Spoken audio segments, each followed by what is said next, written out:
Thanks a million, Maeve. Just delighted to be here. I unfortunately have a law degree, a BCL, not a BCom, so I feel slightly out of place in this panel. But delighted to be here. I see Fergal work in front of me, so as well as obviously the Moore School, I have to mention this is the PwC Theatre, where he said he'd kill me. Let's start. I think I'll start with you, Gareth.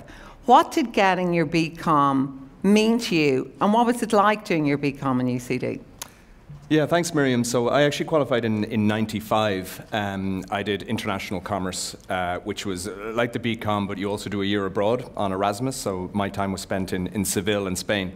To be honest, like what I learned here in college wasn't so much about the deep subject matter expertise, because I mean it's a broad business degree, but also the way things changed so dramatically when I qualified. If you think about it, I qualified in '95.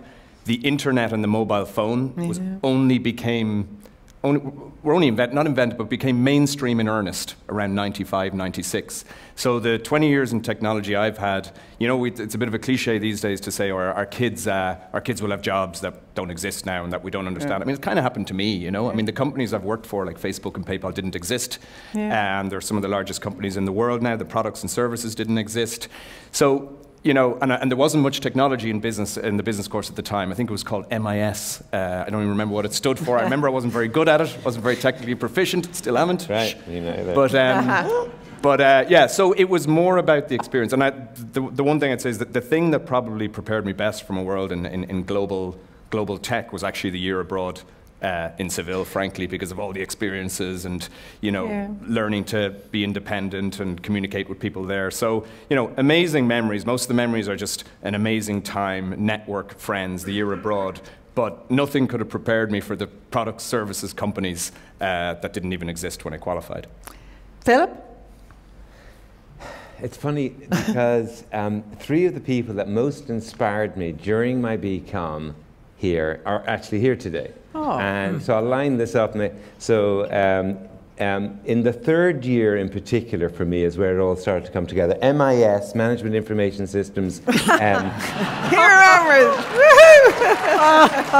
I failed at the end of my first year, I'm happy to say. I had to come back from, actually it was Berlin, putting headstones on graves for my summer job, so that Paul Kidney would get me through MIS at the end of first year to keep me in the program. I too struggled. I also had a career in technology. I don't know how that works.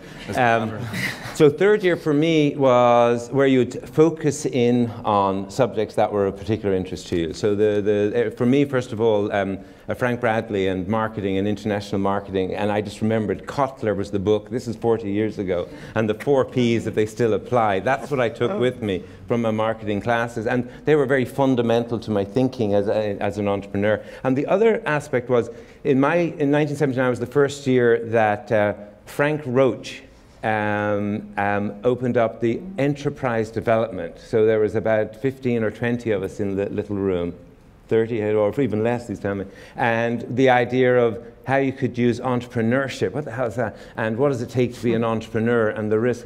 And we did business plan competitions. I became a technology entrepreneur later on in life. And so there's absolutely no doubt that what we were doing and thinking about and learning about was absolutely relevant to my path. And the third is John Teeling. And if ever there's a character, and when I see this room, and I remember him flowing down in Theatre P or Theatre L, whichever we were in, and he would flow in and take over the whole room and tell us with great joy, fun, and excitement about business. Joy, fun, and excitement about business, and would make us laugh. And so I wanted to get involved in the joy, fun, and so those three men all had huge impact on me during, and so did my BCom, and for those very reasons. Wow, that's really interesting. Jane Ann? It's interesting that you mentioned John Teeling, because I actually remembered that lecture very vividly as well from my time, so still going in 2002, I think. But for me, you know, I think with commerce, it gave me such kind of a solid foundation, really. Like, I really enjoyed, I've made friends that I still have very close to today.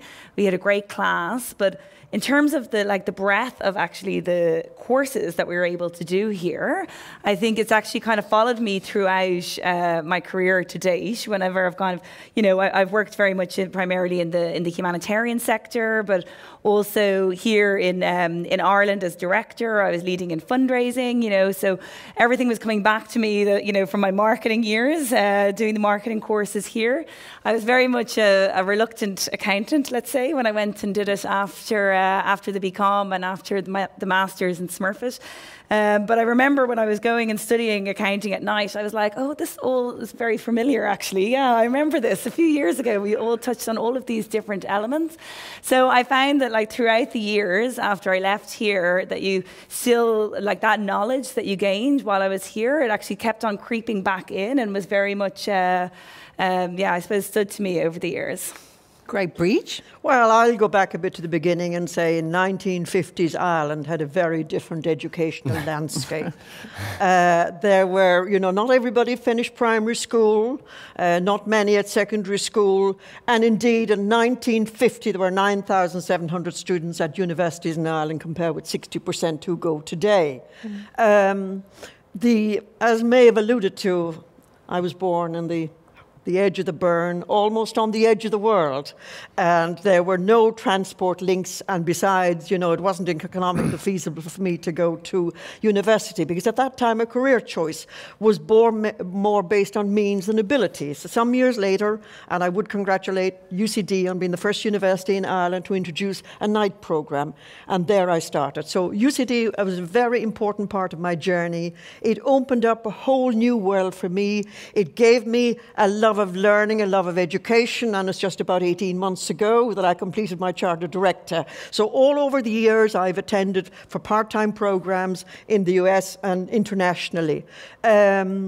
Networking, and still today, is hugely important. And of course, in my home, UCD was very important, as my late husband was a graduate of UCD, and so were 8 of my 10 stepchildren. Wow. No, but a wonderful place that a great learning journey, opening up a whole new world. And of course, in the course of my career, I have encouraged many and supported many, financially or otherwise, to attend university, to attend colleges that suited their ability. Just before I bring Angus in, I'm an interviewer. You mentioned you married a man who had 10 children. Mm-hmm. Did you have any thoughts about that before you married him? Not at all. I did. I wasn't going to any. Well done. Good for you. Angus, your memories and what it's meant for you, the BCom. Well, Miriam, first of all, we never had a lecture hall like this when I was there in the old arts block. This is light years beyond. And I think we all have to thank the Moore family and Angela for its tremendous generosity in the philanthropy family to bring something like this to UCD.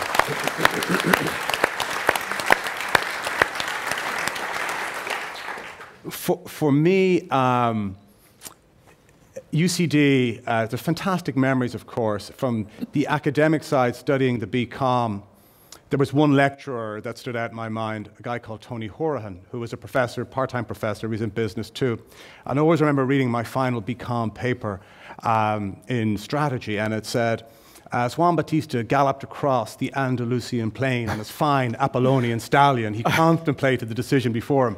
I say that because lecturers need to engage with the student population to inspire them a bit. And not every student will be inspired by every lecturer, but you'd hope that every student over the course of 3 or 4 years does get that inspiration, that business is not just a means to an end, it's so much of your life is there.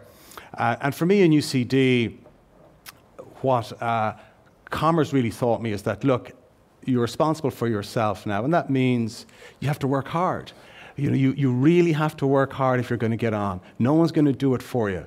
And that was a lesson you learn when you get into university and you're in your second, third year, and it's very competitive.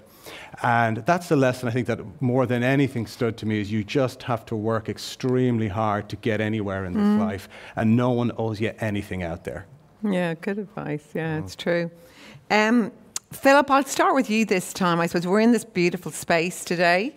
How important do you think, when you look at living, learning and working into the future, how important do you think it is that, the future students and the current ones have spaces like this to develop? Okay, well, I also think back in our day we would share the arts block and those big lecture theatres. What I noticed when I come here to the original Quinn School and this school here, it's much more set up for intimate and interactive. That's the first thing that I noticed. And whether it's the whoops, very good. I've done it once, so I'll try it twice. Whether it's the smaller theatres along the wall on the side, or I walk through this area, it actually, to me, looks like a Facebook campus is what I think I'm looking at.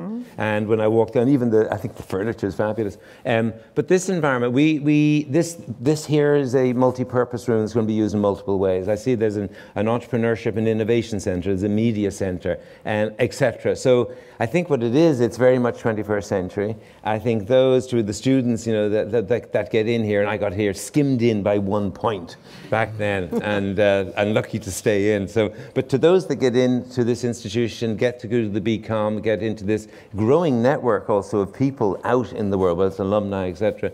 So they're spoilt.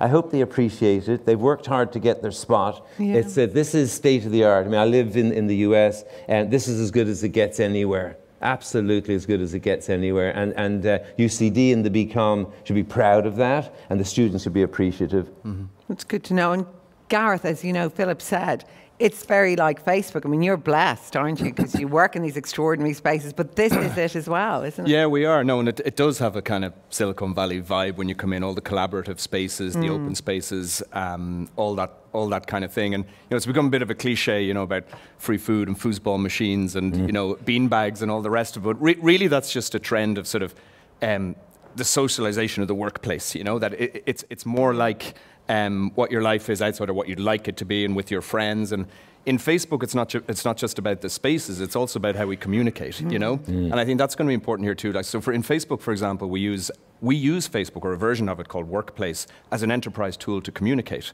And it's a very millennial way of communicating in an organization because, companies like Facebook aren't very hierarchical, okay? I mean, every company is hierarchical, every family is, but it's pretty flat and it's not all top-down communication. Or when it is, the employees feel like they want to have a say in it as well. So for example, when I communicate to our employees on Workplace, the version of Facebook, about a decision I've made or something that's happening, it's not top-down. I mean, there's comment fields, okay? So they're going, why?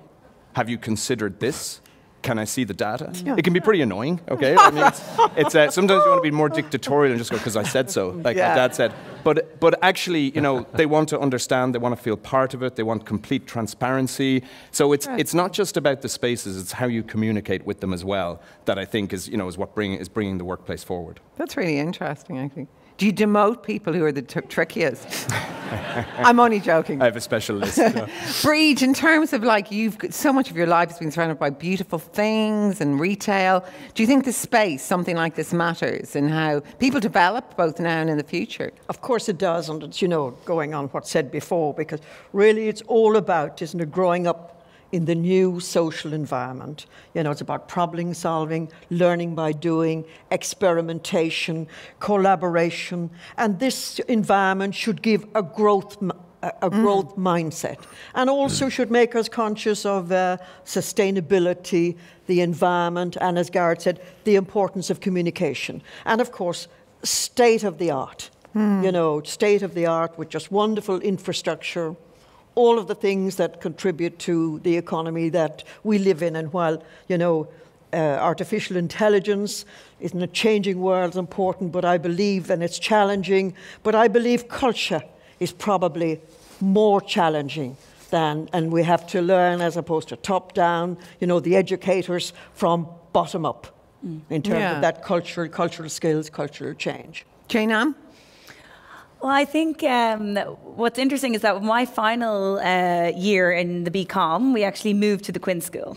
So I got a bit of both. Yeah, it was just that kind of cusp of change, really. So we had the 2 years, in the big lecture hall, in with the arts.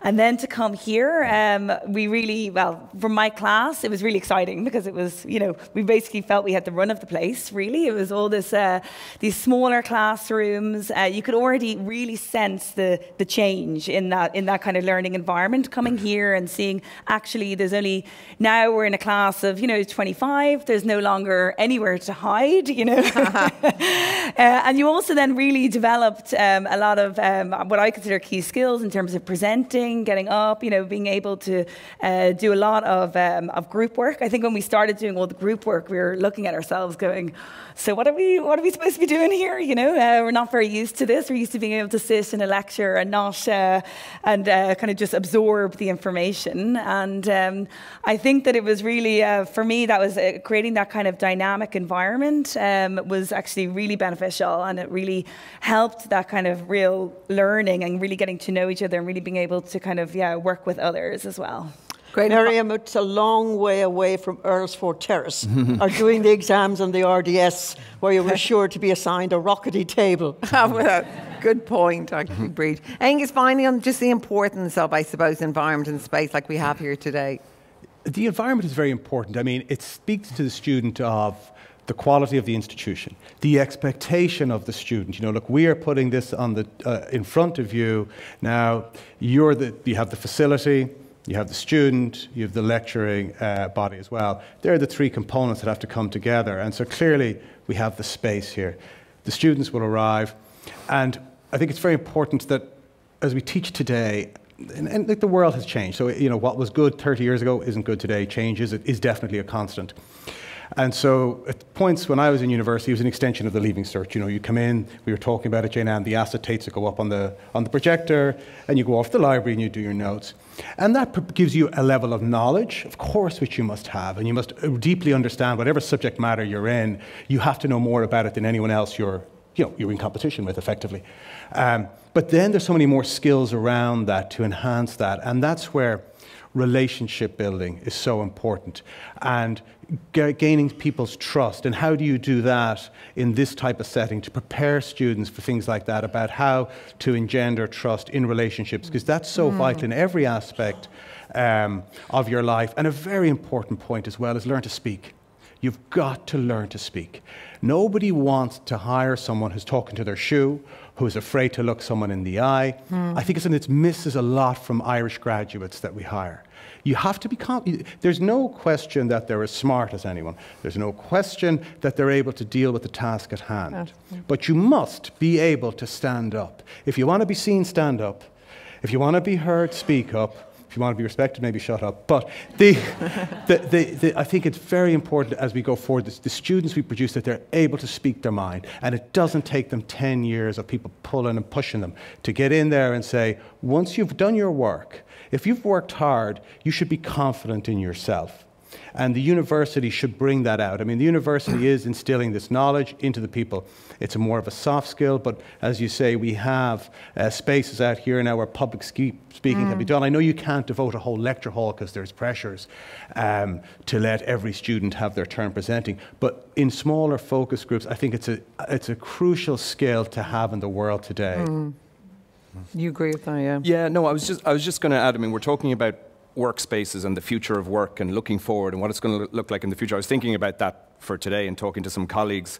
I think the biggest impact in how we live and play, but especially work, is going to be virtual and augmented reality, okay? I work in a company that's on the pushing edge of these technologies. We have a company called Oculus. Actually, our office in Cork is developing research and technology around virtual and augmented reality. This is going to be the biggest game changer to how we work, and I'm not talking 50 years science fiction, I'm talking the next 5 to 10 years. I had the privilege of seeing the latest technology on this a couple of weeks ago, the latest beta. It's the most mind-blowing technology I've ever seen in my life, bar none. You're not just, at the moment, the use case for virtual reality is hardcore gamers, okay, uber geeks, the kind of people who passed MIS, Philip, not like you and me, who have these machines on their head. But the way it's going forward is it's going to be much more collaborative. You're going to be, for example, in a work situation with lifelike avatars in a room fully reconstructed with data and holograms around you. Again, 5 to 10 years, not 50 years, 5 to 10 years. Data and holograms around you. You can step out of it and grab your cup of coffee and come back in. I mean, the impact on this, if you think about it, is travel. I mean, I've spent half my life traveling around the world. that is going to be not eliminated, but greatly reduced, and all the other benefits and productivity and, carbon footprints, etc. You can do these things from your bed and your gym jams if you want, your commute and all the rest of it massively reduced.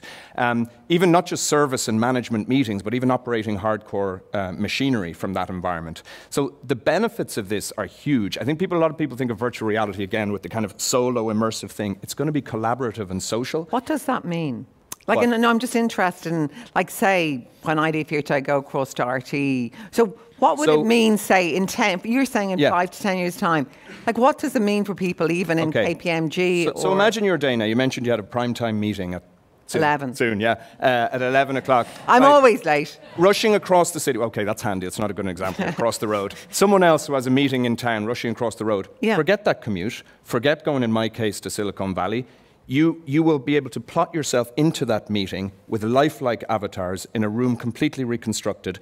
It's a truism that there's no substitute for face-to-face, right, for relationships. But believe that gap is narrowing to such a degree that this is going to change the way we live and work in the future. And as I say, not for your 50-year time capsule, but really, really soon. And one last thing before I bring Philip in this, but you know that moment in a meeting where you catch someone's eye and you look at them and you either believe something they're saying or not? We'll always need that, surely. Well, you will appear lifelike in the meeting, and it'll be reflected. Yeah, I'm telling you, I was doing it last week, and already you and I can pick things up and pass things to each other, tell expressions from our faces. Okay. It's absolutely incredible. That's amazing. Philip, you live in Austin, in Texas, so you're at the cutting edge as well of everything that's happening in the future. Listening there both to Gareth, and what do you see being the immediate changes which will change our world? I wanted to augmented virtual reality, absolutely, yes, they're at the forefront of it. And so here's the thing, when you're talking about going into the future, we have no frame of reference for it, so it's difficult to understand it, it's difficult to imagine it, and hence the question, what does that mean? Yeah. So I'm going to take an example and just connect a few dots. So today in Austin, Texas, I can take my Tesla car, I unplug it so it's electric. So how many of us drove today an electric car? And how many of us will drive here in 5 years' time an electric car? And 10. So electric car we think is, innovative. It's here today. There's 3 different models. There's thousands of them running all over the road. So I get to the top of my road, and inside the Tesla today, there's the iPad. And I tell it which shopping center I want to go to and press go. And it'll take me there today. My only requirement is to sit in the seat and tap the wheel every so often. When you hire them in Silicon Valley. That's all I have to do. Changing lanes, the car's doing it itself. So that's already today. That's not augmented reality. That's today. Sit in your car, you're going to the shopping centre. If there's a dual carriageway and somebody stops in front of you, it'll change lane, it'll go right, it'll get to the front gate of the... So that's today. So then I go, wow, okay. Oh, hang on now, drones are delivering pizzas and Amazon are delivering via drone. Now that is not yet today in Austin, but we're absolutely on the edge of it. So the drone is going to arrive in our back garden. So where I get excited... Great. Well, it's going to happen. It's absolutely inevitable. The things we're talking about are absolutely inevitable. And for my sins as a technologist in the financial markets, being out on the leading edge and trying to apply artificial intelligence to models that would predict financial markets and stuff, we were pretty mad back then, but that's okay. So where it all leads to is personal drones. That gets me really excited. So there's 5 companies today, including Larry Page of that other company beginning with G, investing in one of the... So we are going to be strapping into our personal drones. There's 5 of them that are absolutely flying already today. Is it mass transport? No, not in the next 3 to 5 years. But these things are inevitable. This is the new work environment. So the question for the student that comes out and graduates is, where on the spectrum of this rate of change do you want to plug in, and how do you want to engage? That's the only question, because the bus has already left town years ago.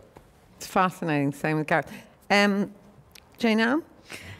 How do you see where we'll be? Obviously, they're both focusing on the technology and the technological immediate changes.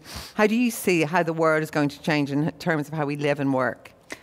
Well, I think it's always, particularly with an organisation like Médecins Sans Frontières, one of the things that we're looking at very much at the moment is kind of global redistribution or global distribution. I think Maeve wrote about it in her paper, and it's around the fact that, we are an organization with 33,000 employees. I was saying 6% of our workforce is actually South Sudanese. And yet we are, very centric in Europe in terms of headquarters. And now when we look towards the future, this is, the world is changing. And we're probably not at the cusp on the technological front, I would say, as an international NGO, but very much in terms of the expectations of people, of the expectations of our patients, the expectations of our staff.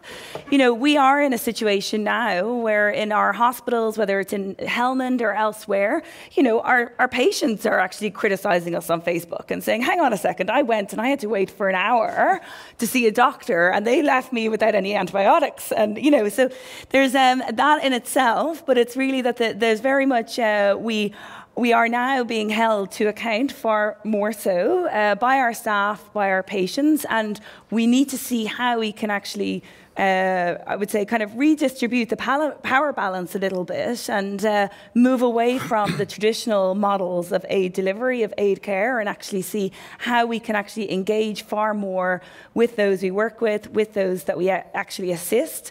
Now that the world is becoming far more networked, and I laugh, I think when I went to Darfur back in 2008, I was working, I had a number of colleagues from Sudan, and they all had 3 mobile phones. I was like, oh, okay, this is, this wasn't what I was expecting, and I think there is, that is the reality today, and I think that we need to really embrace embrace really the staff that we have, the global workforce that we have in terms of, and translate that into how we can actually deliver better humanitarian care. Just what Jane Ann said there, Miriam, is very important as well. The world is changing. The demographics, where commerce is actually occurring, is changing. The days of the Atlantic world are limited. The world, in our business, we track where travel is occurring. Travel follows business economic activity. And we show these charts, we go back 30 years, and red just signifies where the traffic is. 30 years ago, it was all around Europe, the North Atlantic. There was Japan, Australia, but it was all around the North Atlantic. Every 5 years then, as you show it, we just show more and more and more going east and going north-south. That's a very, very different part of the world, that it's not just a northern hemisphere world anymore. Southern hemisphere is very important too. And to give you an example, today, 24% of everything the biggest exporter in the world makes, which is Boeing, goes to China. 24%, 25% of everything Airbus makes, 25% of everything General Electric makes. That's amazing, actually. That's where it's going. And so when we talk about preparing our students from this institution, you have to be relevant, you have to understand that the world is changing. And just reading case studies that are 20 years old of how business was done in the US and in Europe, that's just not what these students are going to face. They're going to face something extraordinarily different. And that's where I do agree that technology is a huge role to play. But when you go to China, when you go to Vietnam, when you go to Brazil, when you go to Mexico, you have to be there in person as well. Of course, it will limit it, Gareth. I get it that it will eliminate some of it, but there really is no substitute for looking someone in the eye when you're going to commit hundreds of millions of dollars to them or billions of dollars to them. You've got to see them, and you've got to be prepared for that a bit as well. And I suppose, we talk a lot about how the world is changing, and that's fine, but how are we preparing our educators for that change? How's the university going to do that to make the most of this amazing facility? Because it's great having a Premier League football pitch, but if the team aren't prepared or trained for it, then it's all for naught. Good point. Breach in terms of immediate I think change? it's talent is hugely important. I think that's what Angus is alluding to as well, in terms of continuous education, continuous improvement, preparing for the global and digital world that we live in. And the customer, whatever business we're in, expects a platform for discovery, a platform of excitement, a platform for experimentation, and delivery here and now. These things yeah, like that. really And leveraging technology is obviously important, but I think the whole question of cultural change linked with technology is a very important part. And, in terms of, we talk about the East, entirely different doing business there than in the Western world. Yeah. So how we cope with that in terms of cultural change skills. Yeah, Can I pick up of on course, something Karen. there both the guys said in terms of demographics and the changing kind of globalization of the workforce, whether it be going east or just our workforces in general being a lot more international. I see that in the university already. When I went to college, there was a few foreign students. I mean, now there's so many foreign students. At Facebook here in Ireland, we just crossed in the summer over 100 nationalities working for us there, right? I think it's the most diverse office in Ireland by nationality. And of course, nationality is a proxy for all sorts of other nationalities. Now, I know Facebook's unique in terms of its global platform and will always be very heavily, but every company is kind of moving in that direction. I think, I could be wrong on this stat, but I read, I think, in an IDA publication that 19% of the workforce in Ireland is non-Irish now. So every company is going to have this hugely diverse workforce of nationality and every other kind of piece. And one of the things in the future of working, and I guess here in the college as well, is getting used to that and learning how to deal with it. It's wonderful. I consider it a massive privilege of my job, but it's not easy, trying to adapt to all the cultural differences. We have a very large Muslim community, so it's, it goes, for example, from the logistical things like, we need 4 toasters, a halal, a kosher, or this and that. We need a prayer room, a washroom for Ramadan. All sorts of, the much harder side of it, we won't get into it, but is the inclusion of these diverse people. And, as I say, we have 100 nationalities, but it's moving more and more that way. And that's another trend in the future of really work, especially here in Ireland, which was always so homogenous for so long. Yeah, that is really interesting. Philip, in terms of graduates, what's the most common question you get from young people, from graduates? Like what? One of the ways, this is ridiculous. Do you remember 14 years ago, you came back to Dublin and you spoke to the BCom class and you said, I said, no. No, I don't. I don't. But no, you said such and such, and it meant something to me. That was the important part. So what's the most common question that a graduate would ask? I think graduates are interested in your story. What did you do with it afterwards? So, tell my story on the technology side and tell my story on the philanthropy side. And I try to speak to them. I think I want to speak about my story, I want to talk to them about purpose and passion. To me, it's really important that. So that's the question maybe I want them to ask me about is what's. So we come out of the university and we have this skeletal, we have this academic information and the social exchange. So what we have to do is then put the meat and the bones and basically experience. So what I learned over the years is you can't teach experience. So I really encourage the graduates to either find a mentor and or get online. There's so many phenomenal teachers, looking at those in the light green t-shirts, the teachers, online, videos, downloads, podcasts, my goodness, beyond the classroom, there is a mass of education that's available. The purpose and passion, do that which you love. That's, do what you love and love what you do. And then in terms of the passion, a friend of mine wrote a book and it's called It's Not What You Sell, It's What You Stand For. And that's what I'd want to shake in the shoulders of every graduate is it's not what you sell, it's not what you're marketing. It's not the company, it's what you stand for. What's your purpose? What are you standing for? And particularly in this environment of social entrepreneurship and impact investing, conscious capitalism, we really can do business for good. Those are the things maybe I'd like them to ask me about, or I'd like to talk to them about. Yeah. The other question that they do ask me is after you sell for so much money, what's it like? Which is... and what do you say? Very simply, everything changed and nothing changed. And I get asked the question often. Yeah, that's very interesting. Everything changed. Everything changed and nothing changed. I assume you worry less. You worry that, yes, and you just apply yourself to different things. In our case, we took what we learned in business and applied it to humanitarian aid and poverty and other things. You're not worried about paying the mortgage that month. Yeah, yeah. But there's other stuff that comes up that you have to handle. Yeah, that you can, yeah. Breed, in terms of, because I know you're constantly talking, you could go to Marion and help speak to students there. What's your key message? If it's not maybe, what's the key question that a graduate asks you? What's your key message you would give to young graduates? Yeah, the key message would be, I'd say, is be true to yourself. Show courage, take initiative, be optimistic, respect and value differences, be aware of right from wrong, always do the right thing. Don't be clothed in power and status.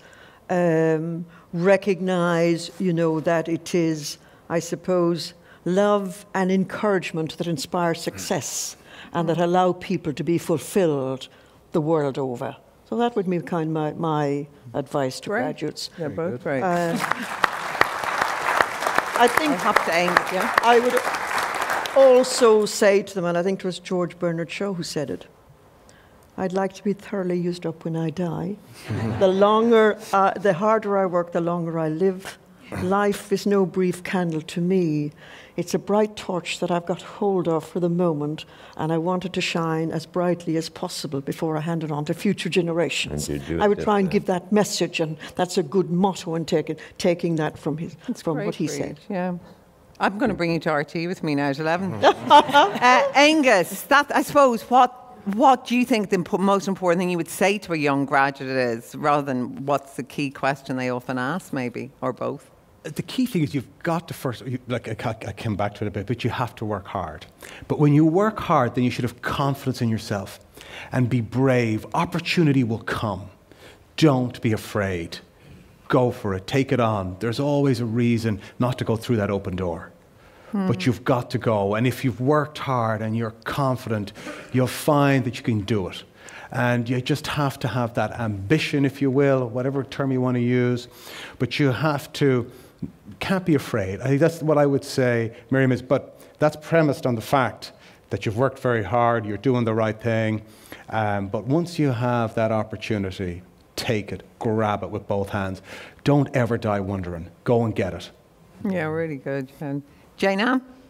I do actually get a lot of graduates coming to me to ask about getting into the kind of humanitarian or aid sector. And I think that what I often say is that it's like, I do think I think I'm an example of doing what I love and actually really following what your passion is.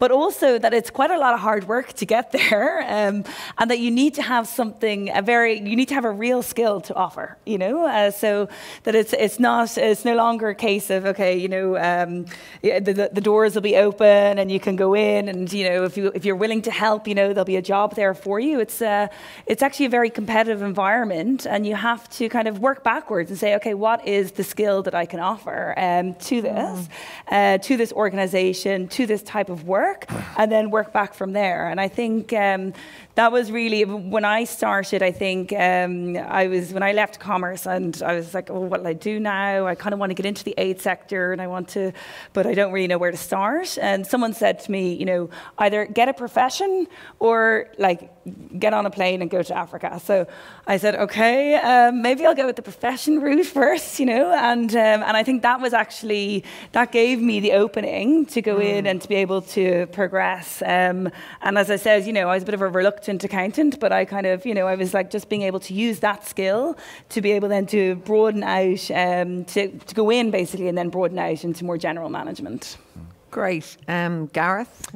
Yeah, I think the most frequently asked question I get is from graduates or kids is what do I need to do or study to get a job in tech? A lot of them want to work in tech. They come into, I had my 11-year-old daughter and her friends into the office the other day, and they love it because there's free food, free sweets, there's Instagram boosts. I give them a go with the virtual reality. They think that's all I do all day, so they say, what do I need to study or do to get a job here? And it's actually a really hard question because you instinctively go to the crutch of STEM subjects and computer science, and we do need more of that, but it's actually also, this notion of the jobs of the future don't exist at the moment. How do you prepare someone for a future that's uncertain? That the job. I think we don't have that many engineers in Ireland. It's human rights lawyers, data scientists. You name it, and a lot of these roles won't exist. So I don't have a great answer for them other than the STEM one. But I do typically say to them, and it's a lot of what people talk about future of the work is make sure whatever you're studying and how you learn, you're able to adapt quickly, have curiosity, have agility with speed, because that's what's going to be, that's what's valued already in our company and what's going to be increasingly valued in companies in the future. Really interesting. Of course, you're not accidentally, the five of you are incredibly successful. Not everyone in your years and your classes probably became as successful as you have. You spoke earlier, Philip, about passion and purpose. But what do you think is the key reason you have been so successful? Is it because you married both of them? Was there a bit of luck along the way? Did you get help from people, who just gave you confidence early? If you were to look back, what's the key to your success? A couple of things. I think Inga speaks about hard work. My wife said that I was a workaholic. I'm in denial. I deny it. I think I was just very focused on something I was very curious about. So I think the first thing is that if you have a passion and a curiosity and an interest, my thing was, could you take computer models and predict financial markets? And I remember the first time I was looking at a squiggly line, which I consider to be a stock price, on a screen. I was working at a UK military defence software place, and I was looking at the squiggly line, and I was saying to them, what are you doing? Oh, we're trying to predict where that squiggly line is going next. And I said, wow, that's amazing. What is it? Well, it's a heat-seeking missile. And I said, a heat-seeking missile? Yeah, we're trying to predict whether this missile should go up or go down next. I said, wow, but what if that was a stock price? And they said, quote, Berber, would you stop that? The Ministry of Defence, they're not interested in trading stocks and shares. But that's what put me on my path, the curiosity. Wow. Could you build computer models? And that's what we were doing, and then generating, could you buy and sell pork bellies based on buy-sell signals coming out of a computer model? So I think that's the first thing. I had a passion and a curiosity around it. Most of the time I was knocking my head against the wall. And the other thing is very, very clear to me. I was very blessed and I was very lucky. I was very blessed and I was very lucky. And if I give you just one example, my company called Cybercore, which I discovered it was an internet company, would get overvalued. So I changed it from Cybercore to cybercore.com and made it available for sale and took it to the investment bankers. 3 weeks before the internet bubble burst, in February 2000, we sold Cybercore for internet dollars. Had it been a month later, Wow. So by the grace of God go I, and I'm really clear about that. Yeah, that's fascinating. And your own innate genius and brilliance. Breed, your I point think of view? work ethic is really important, Okay. and I could say that, it was the hiring the best talent, and they will teach you what to do. I think that's really quite important in terms of having a good leadership people that empower all the way down. You build trust, innovation, provide newness, provide investment, and recognize that it's the people all around you who really run the business. Fantastic. Gareth? Yeah, well, I've always been just really attracted by tech. Again, not the technology, I'm not an engineer, but in the innovation and opportunity behind it. Right from the early days, like I started after college, I went into brand management in Irish Distillers, a very, I suppose, traditional job. And in '99, I left for an Irish tech startup. And I actually had the opposite timing of filming that. I joined, packed it all in, went in day one, and next week was the crash. And we had to raise money like 4 or 5 times just to stay alive. And then I got into this, and even now, even now, if you think about all the the techlash and the problems with big tech and even Facebook specifically, I still find it massively intellectually stimulating. Yeah. I still find it whether it's cryptocurrencies or VR we're getting into. I tell my wife, if you think the last 8 years of roller coaster, it's not getting any better.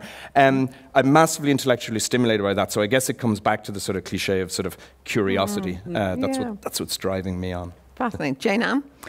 I think from my side, it was really around grasping a lot of the opportunities that came my way. I think there's an element of luck, in terms of, different opportunities that came up for me, but really not being, I suppose, being quite determined and going for them, as they came up, and to see actually there's an opening here to learn something different, to apply my knowledge in a different way, to see how I can actually, I have all these ideas about what we can do better, about how we can actually build the Irish office up, and actually just go for it, and not to assume that somebody else has all the answers, but actually to believe in yourself and say, okay, this is, I have some ideas, I feel that I can actually put this into practice. And I think I was fortunate, or I am fortunate, to work for an organisation that also values that, and it's very much kind of the hands-on and being able to see the fruits of your action. And I think that that's something that really, that is... Angus, yes, please. Maybe I would like to add that, I'm sure that UCD has influenced us all, over the years in some way or other. And, we have to remember the part played by Cardinal John Henry Newman one of the greatest minds of the 19th century, soon to be canonized. You know, it is his ethos and founding spirit, I think, that feeds this university. And certainly the nuggets in his wisdom that I would have been influenced by would have been, say, ability is sexless.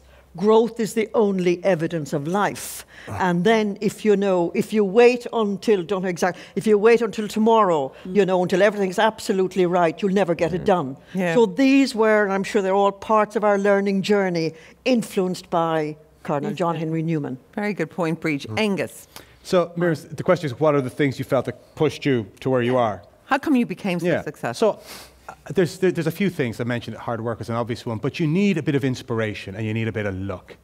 I started my career in KPMG, but shortly after I started there, I was sent to what was then called GPA, Guinness Peak Aviation.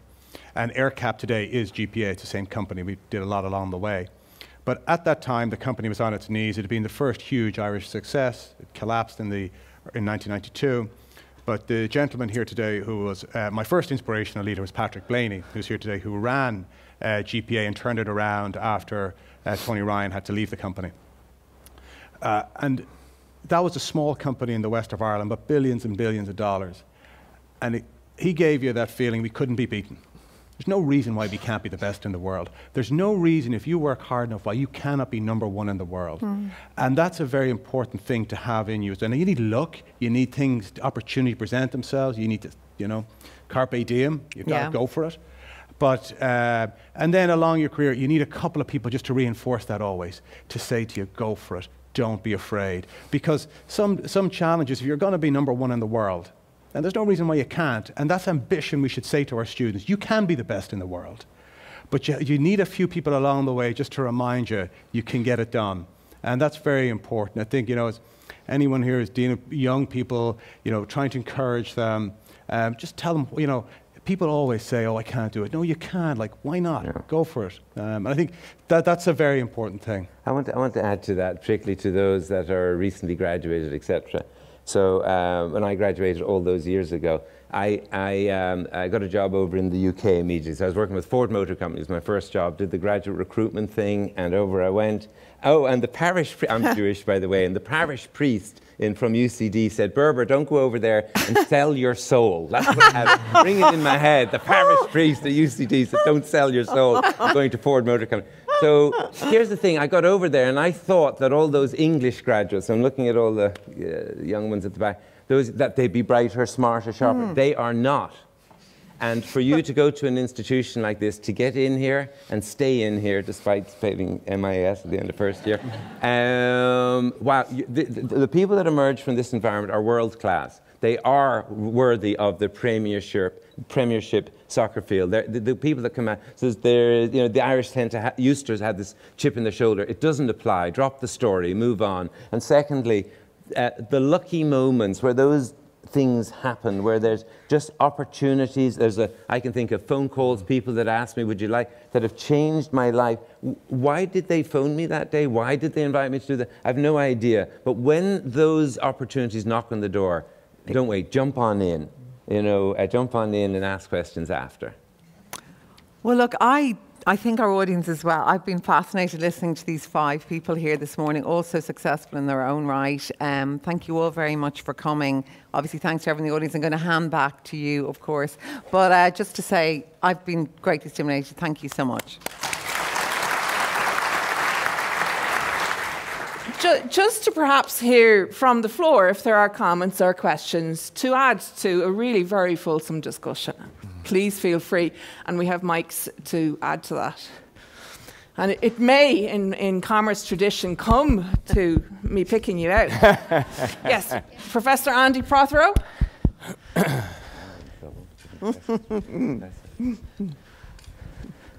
I know what it's like to be you, Maeve, so I thought I'd ask the first question. I really, really enjoyed the presentations, and one of the things I think about in terms of our students is the introverts in our classes, and I know it's important to step out of that comfort zone, but for introverts who are like coming to something like this, they would really struggle and find it really difficult. And I wonder what advice you would give to them to not lose that, because I think it can be useful in business, and that there's a space for them in the business world or the humanitarian aid world as well. I think it's very well said, and we'll build on that. May I add another question or two, and then I'll come to our audience, a question or comment. Yes, Paula. So Dr. Paula Carroll from our MIS department. And I'm hoping that some of our students might also have a question or two as well. So Thank you very much indeed, Maeve. Yes, Paula Carroll from the MIS subject area. I really just wanted to say thank you for the plug, and I hope our students are listening. But really my question is, how do we link those technology skills with integrating the diversity that you talked about? How do we do all of that? Within 5 seconds, please. So introverts, extroverts and diversity, and perhaps there's another comment and we'll turn to the panel then. Yes, I see Orla. Yeah, assistant professor in entrepreneurship. So I'm very impressed, as just saying to Dermot here, to see the entrepreneurship flair and bent from the panel, and to hear you mention Frank's class as well, which I took myself when I was here. What I was going to ask was, I really am impressed with the think big, you know, the work ethic, the inspirational stories that you're providing, and as someone who's teaching entrepreneurship, that's something that I can bring into the class as well. But I was wondering, there's a whole area of research on entrepreneurial, the wellness and mental health of entrepreneurs also. And I was wondering if you have any suggestions or tips or advice about achieving that balance between ambition and confidence and also well-being. Well, thank you very much. And I think those are very strong connected themes. They're about difference. And please just jump in. I'm going to jump in. So I was a workaholic apparently for 20 years and then not. And so I was on and then I was much more balanced. So my word to the students, the young entrepreneurs today, is about... so here's the thing. So we, by way of the devices that we carry in our pockets, we are being digitally distracted with respect all of the time. And we have this urgency addiction. So it comes down to this: go into airplane mode, put down the phone, turn off the iPad. Whatever it is that gives you some sense of balance, because our whole mental, emotional, nervous system is being, small a, inverted commas, attacked by our devices all day, every day. It is how we interact with ourselves, with our world, with the friends. And unless we find nature, or meditation, or breathing, or silence, or something that allows us to have a human rebalance, a human reset, the intensity and the speed at which things are happening and the degree of digital distraction and urgency is deeply affecting, I think, our ability to take the moment to have the creativity and the imagination and the ability to think all of those fundamental things that an entrepreneur still also needs to do, rather than being wired into this reactive world, which is fundamentally unhealthy.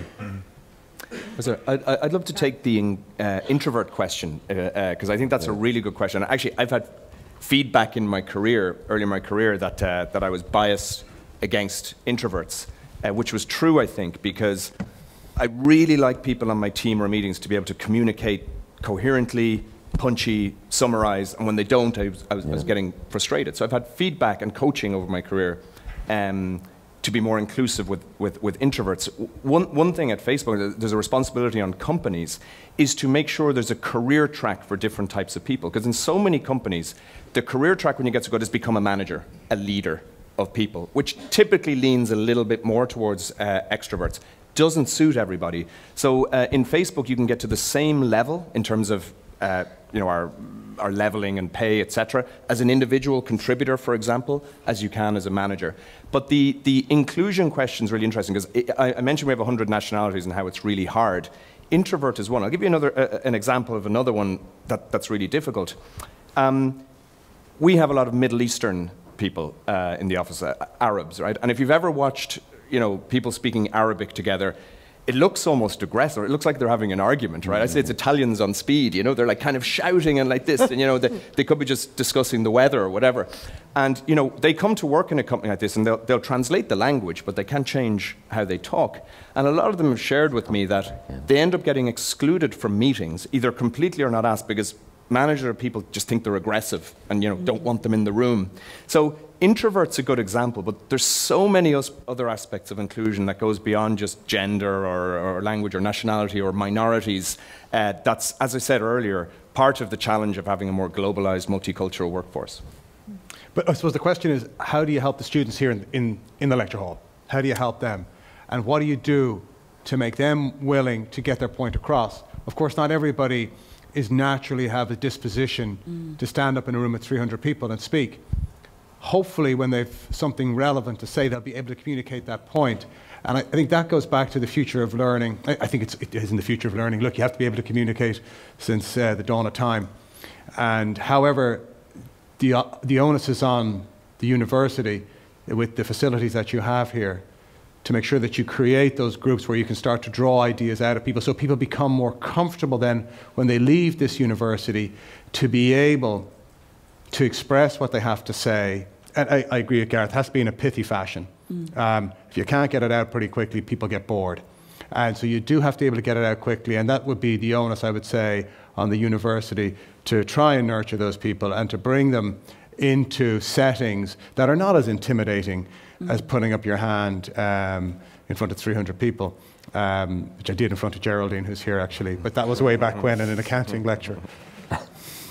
But thank you very, very kindly. Are there other questions or comments? Liam? And I see a couple there, and we'll begin with, this might be our last round. I'd love to hear a student voice. Thanks, Maeve. It's sort of a two-part question. I don't know if any of you saw the Financial Times this Saturday, but there were two brilliant articles, and one was about the power of social media as a regulator. So it was talking about Equinox gyms and SoulCycle, Victoria's Secret, and the fact that they're really struggling now because their leadership had either associations with Jeffrey Epstein or what have you. So it's that power of social media to be a force beyond government that actually determines whether a company can sell its products in the new world. I'd be interested in your perspective on that.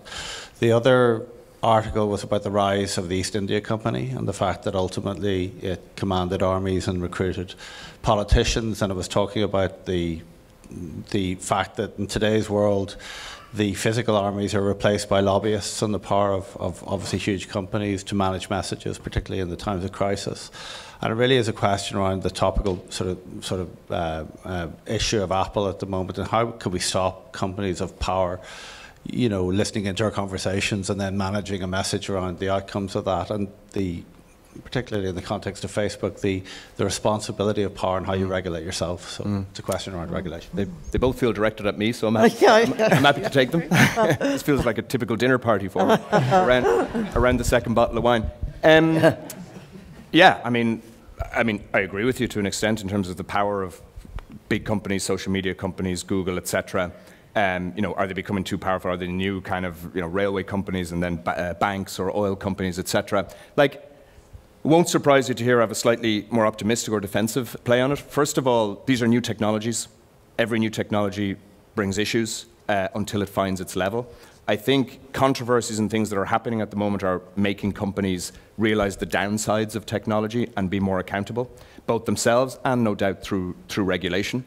But I think ultimately it'll be society that helps them find their level. Like, you know, if you think, let's take Facebook at the moment and social media. Like, every new communications platform is incredibly controversial when it comes out, going right back to the printing press, okay?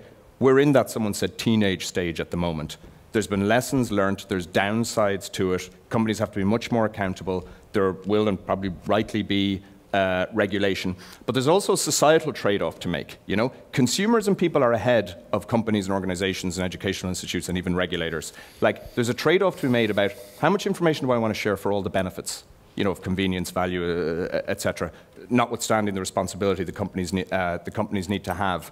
I think what's happening now is ultimately going to be good. You know, as we come out of the teenage years, it's going to be good for, I was talking about virtual reality. And if you think people are anxious now, wait till that hits. okay? I mean, if you're a parent and you have anxiety about your kid on the phone or social media and all the rest of it, when VR and AR comes out into the streets in the community, it's going to be 10x what's here at the moment. But hopefully everything we're going through at the moment in terms of regulation and learnings, etc., is going to prepare us for that better. It's coming, right? You can't stop. You can't throttle progress in technology and innovation. So the best thing to do is just prepare for it. And finally, the thing I would always say to someone, and this is me a little bit point scoring, is we're very focused on the downsides of technology at the moment, bullying, etc. And I think we've discovered a lot of things, that we didn't know. But I would never allow people to forget the incredible positives as well. Even if you take social media, you take something like the hashtag MeToo movement. That was powered globally on Facebook and other social media. There's 90 million businesses on Facebook who couldn't afford to advertise or trade internationally before Facebook and Google and all these, and are now hiring millions and millions of people, very underreported. Communities that are built on it. So I could go on for a long time about the positives, absolutely acknowledge the negatives that were unforeseen and we now need to be accountable for. But I'm optimistic that between companies' accountability, regulation, and society finding its level with it, that will come out the right side.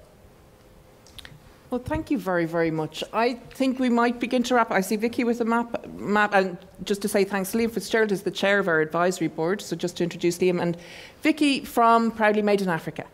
Hi, thanks very much, Maeve. Just a question to all on the panel. Thank you for your contributions. It's been fascinating to listen to your success stories and how UCD played a role. I'm from a small NGO. We consult with a lot of businesses on how to implement the SDGs into their business plans and their way of thinking, and to really fulfil their responsibility to delivery of the SDGs. I suppose this is probably a little bit more on the downsides of things, but in your experiences, what is business role in social responsibility, or what is the corporate responsibility that you all have? We've heard a lot of talk about growth as a factor of success, but is it about bridling growth? Is it about waiting for the consumer to demand, or is it about anticipating what the consumer wants and then delivering it to them before there's a problem like massive climate change or et cetera, et cetera, et cetera? So yeah, just want to throw that out to the panel. So thank you, Vicky, for bringing the Sustainable Development Goals into the room. And there may be members of the panel who would like to address this. I think companies have a responsibility to sustainability, to do what's right for the environment in any business, to work with the community, to contribute to society in whatever business that we're in. And I think that's a very important for the employees going into businesses are asking those kind of questions. What is your CSR policy? What are you doing? How are you contributing? What are you giving back? And I think that all of that, Vicky, is really quite important and growing. So the only danger of, you could have potentially a very large budget towards those things as a company, but then is it just the whims of the CEO that get satisfied rather than what actually is of a much more important issue for the country or the community that you're working in? And I think that's where you have to say, you come back to a more fundamental issue, and to be fair, the amount of money companies spend on CSR is irrelevant. There's a lot of noise made about it, but in fact it is tiny, because quite frankly, no shareholder will put up with it. That's the harsh reality of Wall Street. We're listed on the New York Stock Exchange, and they will tell you, that's great, right? But I will give money to charity, not you. And so, say there are 2 points. One, okay, it could be the whim of the CEO, or two, shareholders will say, to a point, okay, but beyond that, no, we'll give the charity ourselves. I think it comes back to a much bigger societal issue about tax rates, because no one but the government can see the whole economy and see where resources need to be allocated. Is it appropriate that companies are taxed so low, or that they don't pay any tax at all, because you just keep pushing profits forward through capital expenditure? Is that the right thing? And is that a much more fundamental issue about, don't let the resources created by corporations be dictated by the interests of the CEO. But should we think about overall tax rates and how companies should have to pay some amount of cash tax? Because a lot of company tax rates may be 30%, 40%, 12%, but virtually no companies pay very little in cash taxes. And so then it falls to the consumer, the average person in the street, because the companies aren't paying cash taxes. There's a liability building up, and a deferred tax liability over years to come. But I think that's because it's a symptom for me of just since the financial crisis, the huge redistribution of wealth that has just favoured those who have had assets or had the ability to hold stocks and shares, etc. Anyway. Thank you, Angus. So it's a very good question. I'm going to add and extend. First half of my career was building business, a lot of failure, some success, then a lot of more failure. And it was about building a business and the net worth, and got to a stage and sold the business. And then went to the other side, went to the light. And by my wife's doing, we set up a family foundation so it was about giving it away. And by the way, giving starts with giving of yourself, not giving of your money. And that's a whole other topic. So here's where I go. What gives me great hope and optimism is that there is way more people interested about business for good. And here I'm talking about what some term conscious capitalism, or whatever term, stakeholder capitalism was the term being used a week or two ago. So it picks up from where we're serving and only serving the best interests of the shareholder and or the investor. And now we're broadening it up to business as a holistic experience. And we're serving the supplier and what's best in the interests of our suppliers, and what's best and in the interests of our customers, and what's best and in the interests of our employees or team. Oh, and by the way, what's also going to satisfy Wall Street and the quarterlies and the shareholders, all four. And so I say that this more holistic view of business is, frankly, I think, much more healthy. And also then you take it all the way through into NGOs, and NGOs trying to, scrape for a slice of the small corporate social responsibility budget, or working with a company like PepsiCo that are pouring billions into the issue of water scarcity. Business for good. I could go on and I won't. If those that are interested, there's a whole list on Fortune of companies that are doing good in the world. So I'm hugely optimistic that we're shifting towards business for good, and it's not just about serving the shareholder and that financial gain. That's a very narrow one, but that's what a lot of business has been driven by. Going forward, it's opening up already. I just add, that change is inevitable because it's been driven by employees. Employees are now increasingly going to be all millennials and Gen Z. They insist on that. Totally. They want their personal values reflected, all that stuff about what's your CSR policy, your diversity, etc. There's no avoiding, even if a company wanted to be soulless and cold about it, there's no avoiding it. You wouldn't be able to hire anyone because that's the new profile of employee. Well, thankfully, it's also, and I would really thank you all, thankfully it's, or perhaps, controversially, whatever way we choose to look at it, it is also the profile of the new student. Yeah. We have an ever more diverse student base. And at the heart of it, this space is all about students. The space we're in today, I suppose, is a beautiful auditorium which we chose to build in this way in order to make it more transparent, more of a space for dialogue as we're growing here. And the sorts of dialogues that will happen in this space include debates on business and society and sustainability. They include debates on the Sustainable Development Goals and tax in society with my colleague, Dr. Geraldine Doyle, Professor Geraldine Doyle. And they also, as has been so importantly, I suppose, signalled, Gareth, they also include, if we ask you during the course of your tour maybe to take a stop by with my colleague Audrey Dempsey and her team to look at the media suite and look next door at the Think Lab, they include virtual reality and exposing our students a little bit to some of the tech coming downstream. We'd love to add more. So, Gareth, we're open to business.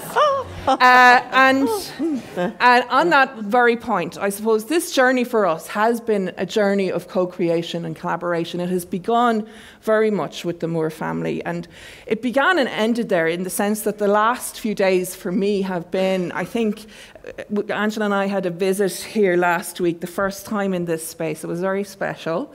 And I think it has been thinking again, remembering the story of George, which you heard so specially this morning. And thinking about George as a young, I'm now going to call him, if I may, Dr. George Moore, but actually call him a young fellow from Dundalk coming down here to do his BCom, meeting the extraordinary Angela. Can you imagine how fortuitous that would have been?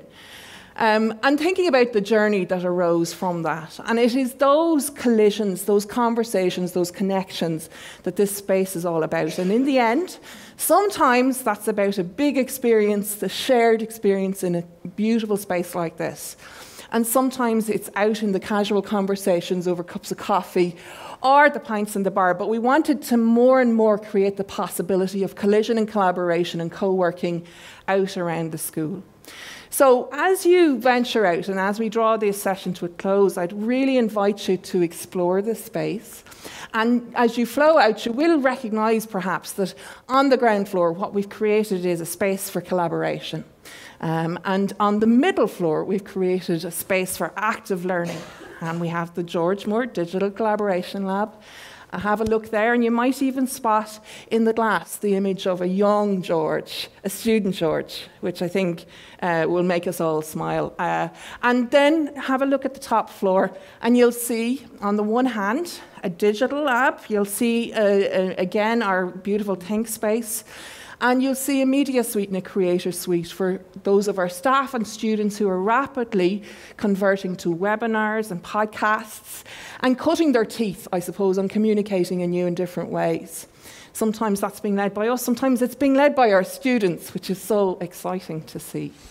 And you'll also find next to that a quieter zone to, I suppose, slow down and connect with some of the mental health and just the time to think that we've all recognised as so important.